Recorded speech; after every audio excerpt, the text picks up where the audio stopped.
Hey everyone, I'm so excited to have you here on the Metamorphosis podcast, the podcast that unleashes your inner butterfly.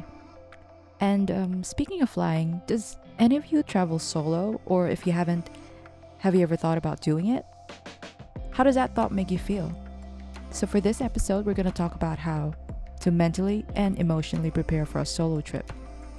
Because if you're traveling to a completely different city, you have to prepare yourself in a way where once you get there, everything is just a breeze. My personal anecdote when it comes to solo traveling is if you're not scared, that's great. But if you are scared, that's also great. And I personally lean more towards the former, but whichever feeling you have about it, it's still pretty much a win win situation for you. Unfortunately, there are still some people out there who think that solo traveling is boring or lonely, and because of it, those who want to try it, they're sort of held back by that fear because of what they hear from others. The thing is, solo traveling has so many benefits to your well being. First, when you're on your own, you get to discover the place from your perspective. It is all about your approach or your intention to traveling. For example, I'm not really a huge fan of amusement parks, so when I went to Tokyo or Hong Kong when I was a kid, I didn't put Disneyland on my itinerary.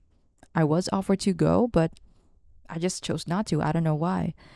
But some people love that, and that's still quite an experience. You have so much freedom. Your day to day itinerary is completely yours. You can be as creative or relaxed about it as you want. You can be very spontaneous. Nobody will question it because you will literally be navigating a new place alone. You will feel like you live there. At least that's how I feel.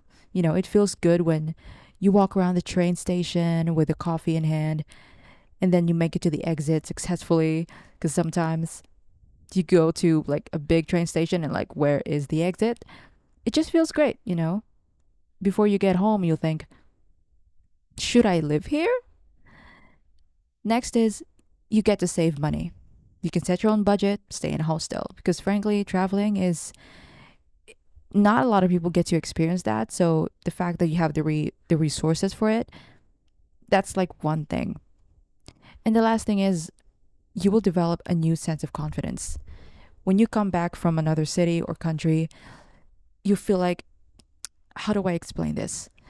You feel like you've matured by 10% and you will want to do it again and again and again. In this episode, I'm going to talk about five things. First is the importance of preparation. Second, practical tips for planning your dream trip. 3, cultivating the right mindset. 4, navigating some challenges. And lastly, what to do after the trip. So please note that everything I say here is just based on experience, which is pretty limited. There is absolutely no right or wrong way to travel solo. Whenever I'm traveling alone, I'm always in this mindset of nobody cares. Because truly, no one will pay attention to you. People move to another city with no friends or family and they can survive. Obviously, moving to somewhere for a long time without friends can only be exciting to an extent until it finally gets isolating.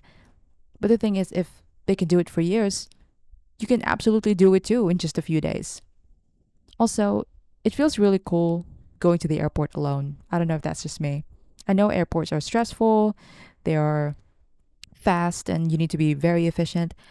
But when I'm there, it feels like I'm on a business trip, like while waiting to board, you can do some work or read, and it feels like solo traveling is second nature.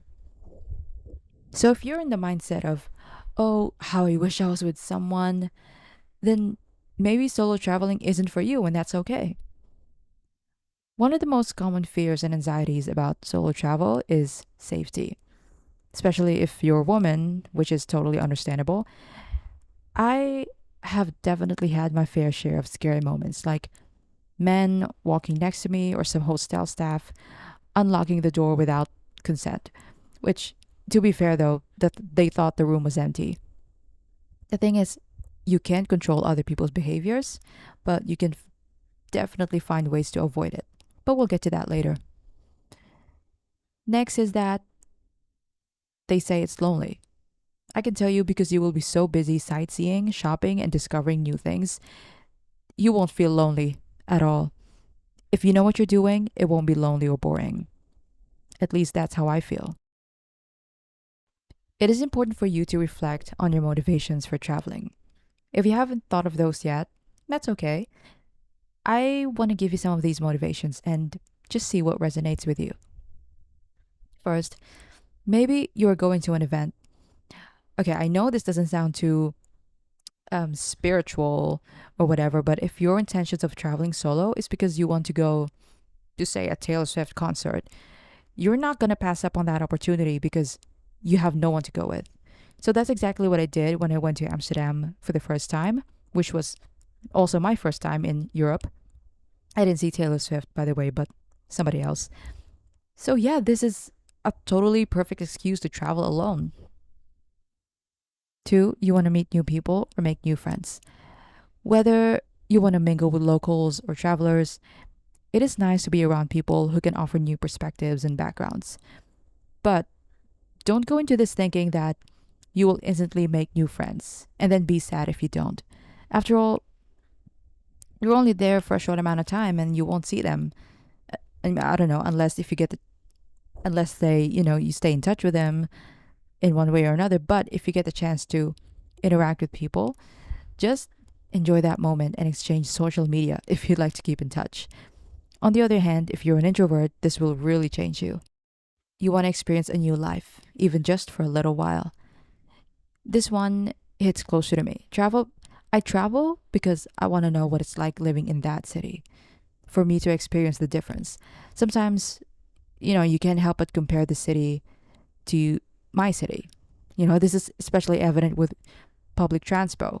And if you're from a place where transportation is not very efficient, traveling to another city can really be, it's like a breath of fresh air. Four, you want to be immersed in another culture. Whether it's through food, art, or the social scene, the world has something to offer to you if you are culture savvy. This allows you to be more open minded. And it's so thrilling to be around things that are unfamiliar. Some people find that scary, but to me, it's so thrilling. With me, I want to experience what exactly that country can exclusively offer. For instance, I love music, so when I went to Japan, I made it a point to buy a Japanese vinyl record. Because, I don't, just a little trivia, but some pressings are pressed only in Japan, which is called Japanese pressing.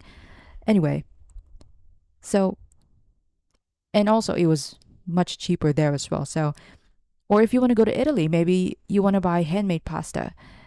Every country has something interesting to offer that you cannot find anywhere else. You want to experience a different weather.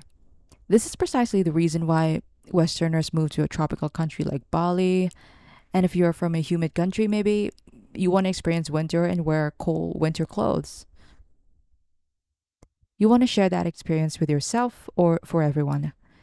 Now, I don't really encourage traveling for the sake of content, but if you are approaching it in a way where it is inspiring, you could totally do that. And one of the ways you could do this is through, say, a travel documentary or film, a travel journal, a sketchbook, a vlog, a travel blog, photography. Travel and creativity just go hand in hand. So it's up to you how you want to remember that experience. Six, you want to conquer your fears. This is pretty self-explanatory. You don't have to go to a far, far away city to conquer your fears. You can travel domestically or to a nearby country. Just start somewhere and see if you like it. When making your itinerary, I would suggest planning your day around a single area. I guess this really depends on how big the city is and how long you're staying. But if it's a big city like Paris, do not squeeze in too many things in one day. When you focus on a specific area, you are less overwhelmed, you get to deepen your experience, so you aren't in a rush to the next destination all the time. Examples of destinations where you can do this approach is, as mentioned, Paris, Tokyo, or New York. You can stay in a location where you can get easier access to your desired spots. Of course, that would cost you more, but I personally would pay extra for the convenience. Once you have a clear idea of your day to day itinerary, I would also suggest estimating transportation costs. Of course, this is assuming that you'll be taking public transport and will only use taxi as your last resort.